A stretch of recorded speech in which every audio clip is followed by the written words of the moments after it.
I found out that I was funny at a young age, and that was how I was able to sort of pull validation from people. So I really sort of focused on that. And I just grew up in an environment where I felt like I wasn't able to express myself as freely as I would have liked.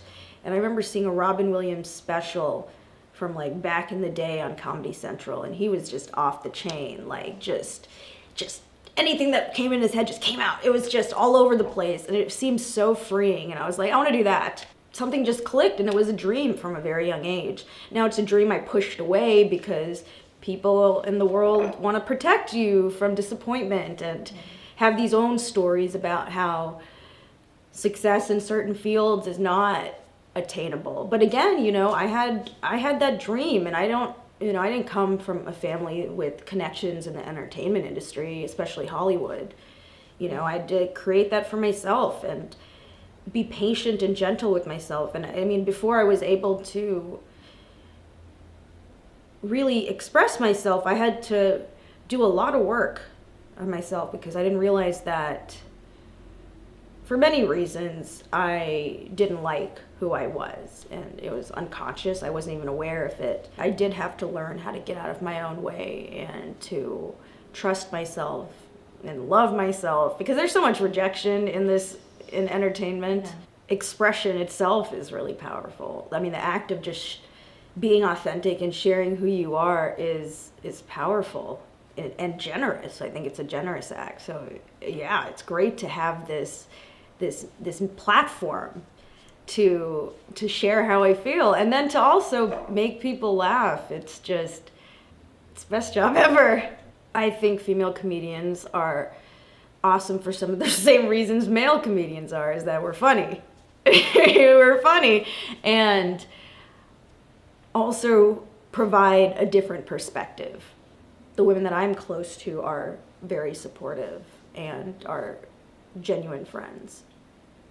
But, you know, again, you know, there are people who throw shade and who have comments, but that's anywhere. I think there is a lot of misogyny, unconscious sometimes, and conscious, and the issue has been swept under the rug. I mean, I think with the regime change in our government and the White House, a lot of these issues of inequality have been, you know, bubbling to the surface because it's undeniable now and it's in our face.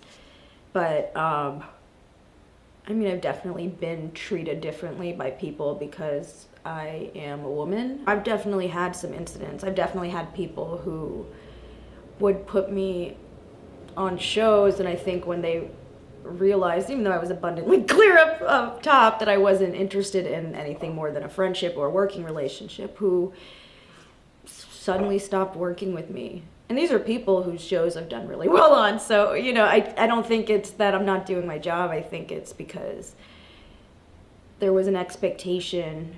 They wanted something, an ulterior motive, and I wasn't willing to give in to that. Before, I think when people found out that I'm a comedian, they'd be like, oh, tell me a joke. I just met a doctor. Oh, you're a doctor? Like, oh, hey, look at this weird mole on my back. You know, like, that was annoying, but I don't get that as much anymore. Don't worry about killing it or bombing, especially in the beginning. Appreciate the journey. Appreciate every stage of your career, including the early days. These are the good old days, you know? Those are the good old days when you're sleeping on a couch with two other people on the same couch. Right now, I think the most important thing for artists today is to create your own content. Create your own content. Create your own platforms. Don't wait on someone in power to save you or reach out to you, or which is a lot of times in the entertainment industry a white man. So, I mean, just being real, it's not like it's a secret. Create, generously share yourselves. Right. That's it. Share yourself. Generously share yourselves. That sounds like kind of not what. That might not sound right. I don't think that's what I was.